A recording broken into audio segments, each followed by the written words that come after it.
Hello, I'm James Ezimoha. Welcome to Africa News. Let's see your headlines. United States lawmakers discuss bill over alleged violations of religious freedom in Nigeria. President Cyril Ramaphosa says his government is ready to deploy the army against criminal gangs in South Africa. And Zimbabwe's first female heart surgeon wants more women in medicine's most specialized disciplines.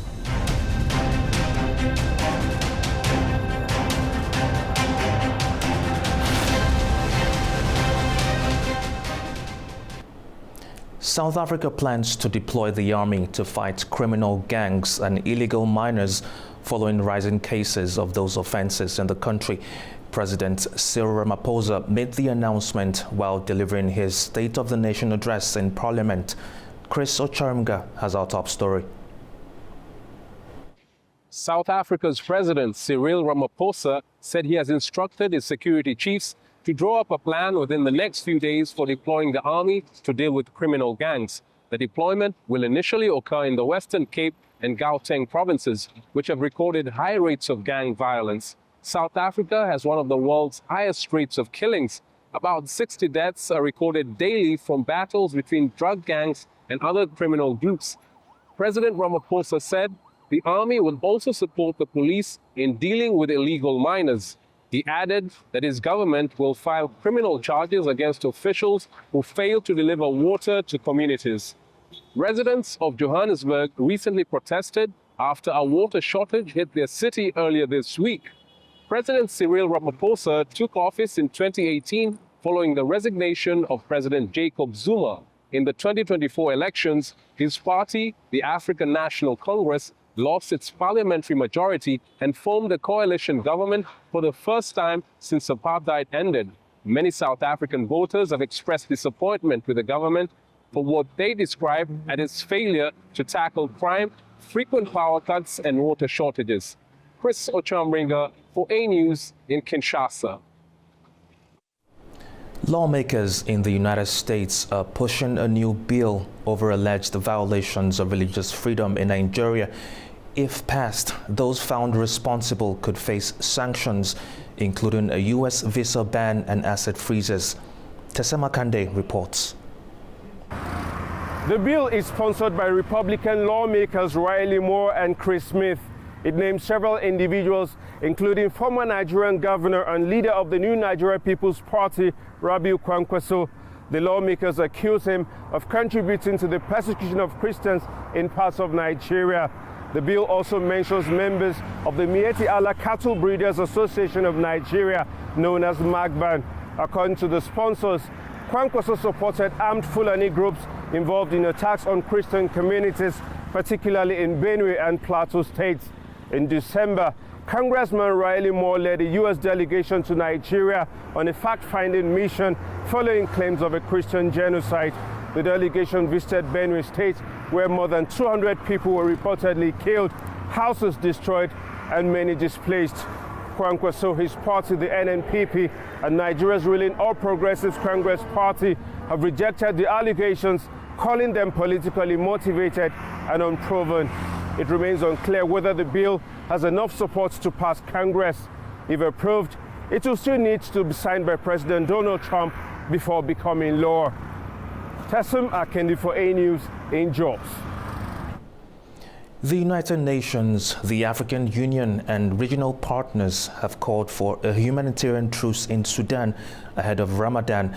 They warn that escalation of fighting is worsening the humanitarian conditions and impacting critical infrastructure.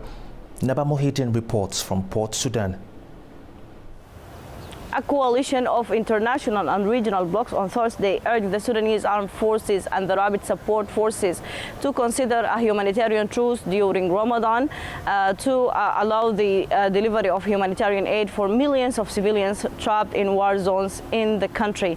The United Nations, the African Union, the European Union, the Intergovernmental Authority on Development, IGAD, alongside the Arab League, in a statement said opposing of fighting could open the door for a wider humanitarian humanitarian truce and ease the situation, which is escalating on a daily basis. They called on the parties to stop the fighting under the international law and UN resolutions, and said the attacks on schools and civilian infrastructure must stop immediately, and also called on all the international parties and countries to stop the foreign flow of arms that is fueling the Sudanese war, saying that those are responsible for violations must be held accountable, and also they are stressing on the importance of respecting the Sudanese sovereignty, and called for a coordination, a wider coordination to help in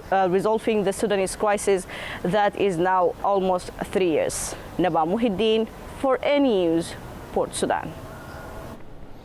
Zimbabwe's first female heart surgeon is using her position to broaden participation in one of medicine's most specialized disciplines.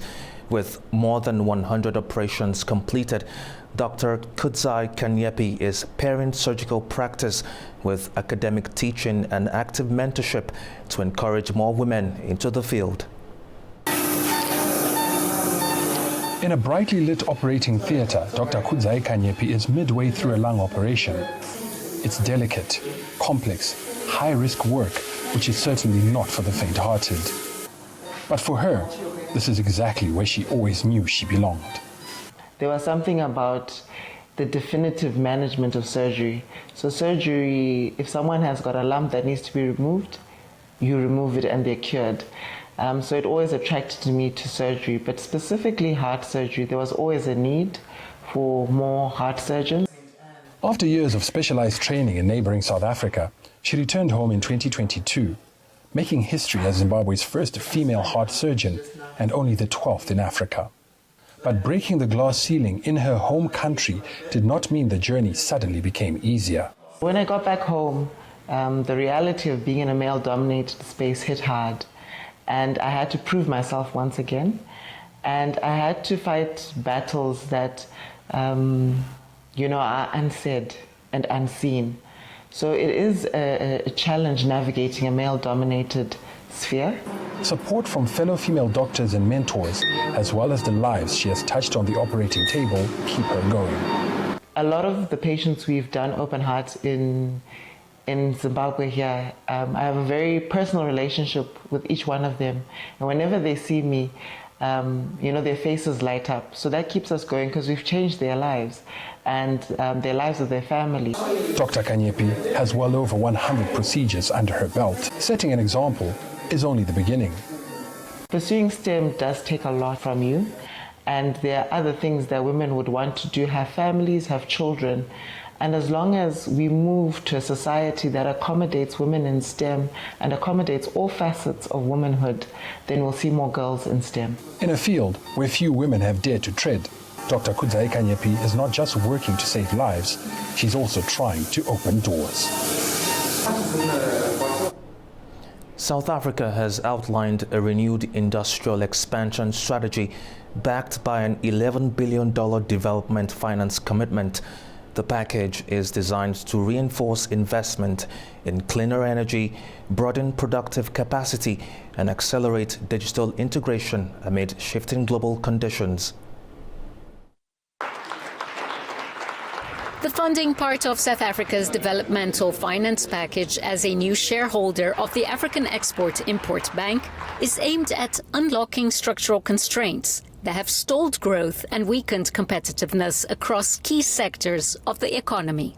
We seek to contribute to an Africa that prioritizes intracontinental trade, that builds its own industrial base and capacity, and also mobilizes African financial institutions to support development.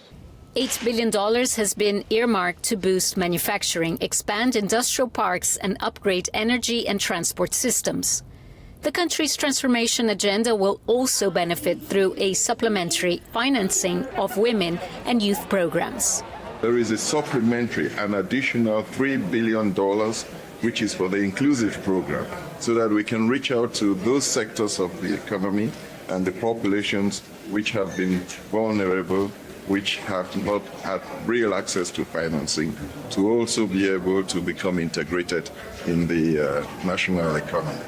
The investment signals a new era of African-led financing as the continent turns increasingly inward amid volatile geopolitical tensions and shifting global trade patterns.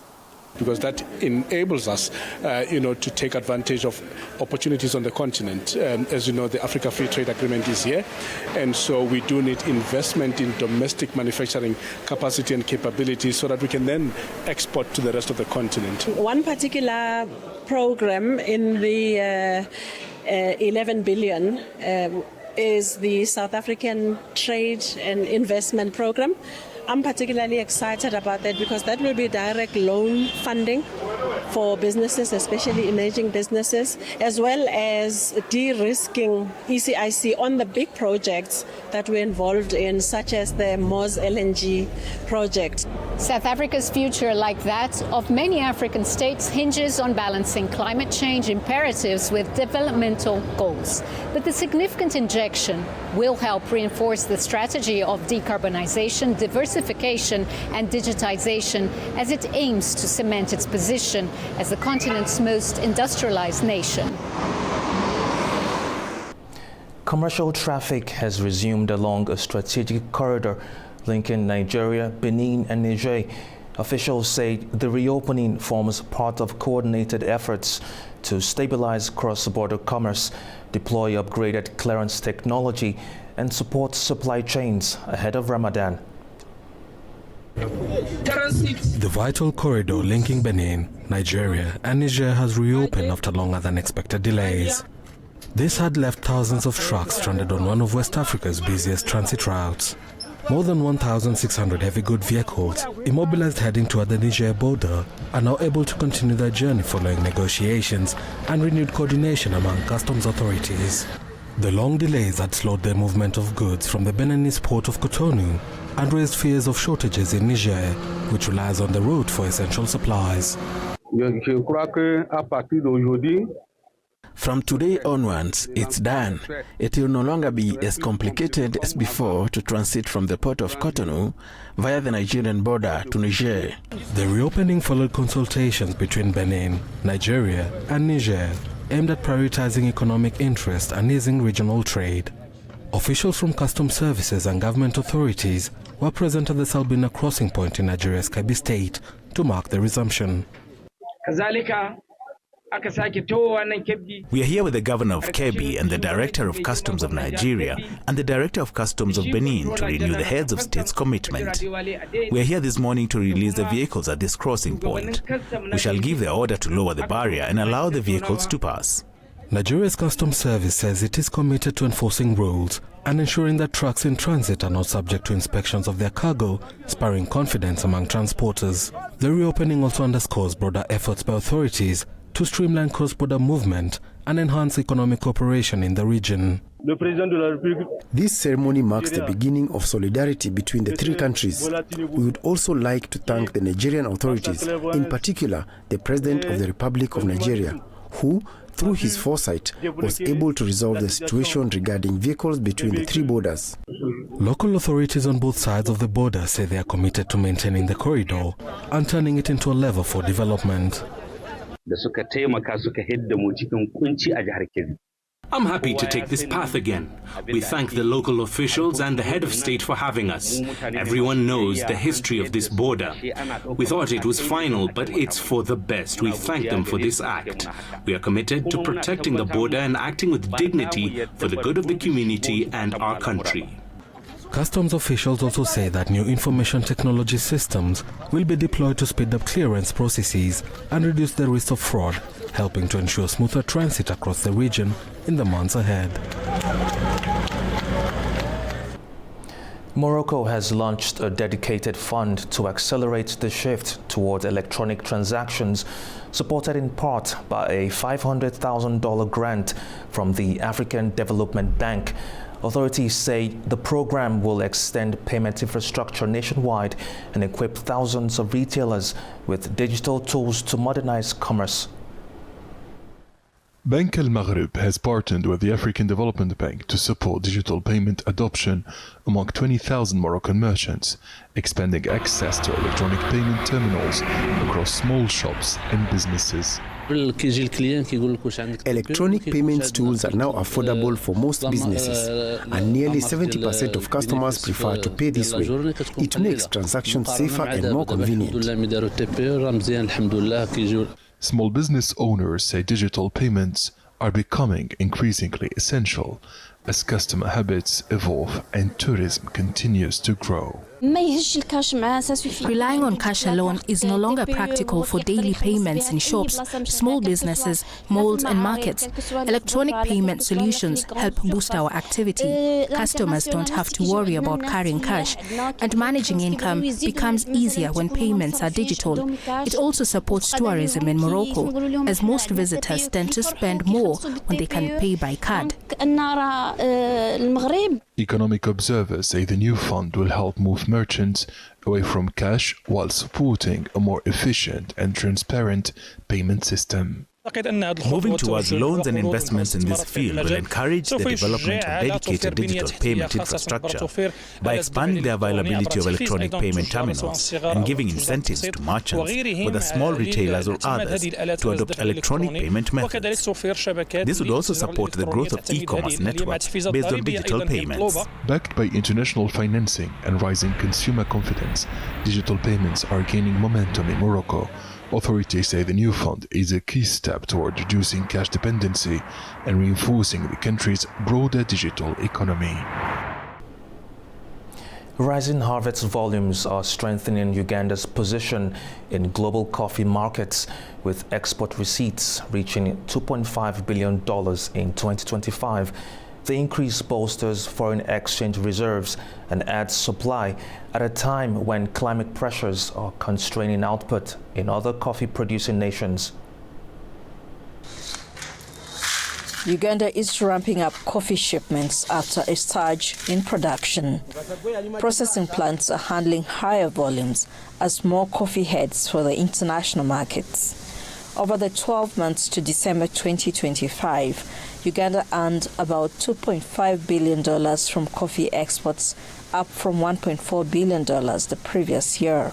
The increase strengthens coffee's role as a key source of foreign exchange and adds supply to global markets at a time when other major producers are facing climate-related disruptions. Compared to 3 years ago, when I started trading in coffee, prices have really gone up. That's good on our side. But the challenge is, when farmers discover that prices have shot up, they start picking even the unripe beans. As prices rise, officials say maintaining quality is just as important as increasing output. The Agriculture Ministry says it's stepping up efforts to monitor standards to protect Uganda's position as Africa's top coffee exporter. Farmers are also grappling with climate change, which is affecting yields. Long dry spells followed by erratic rains are disrupting harvests and reducing incomes. Climate change is a major challenge for us farmers and traders. Sometimes it rains too hard during the drying season, causing the coffee to fail to dry and even start rotting, which is another loss. Researchers are developing improved coffee varieties that can withstand harsh temperatures and diseases. With stronger production and tighter quality control, the government hopes coffee will continue to cushion the economy against global price fluctuations and external shocks. Well, that's all we have today in Africa News. Thank you for watching. Stay tuned to A News.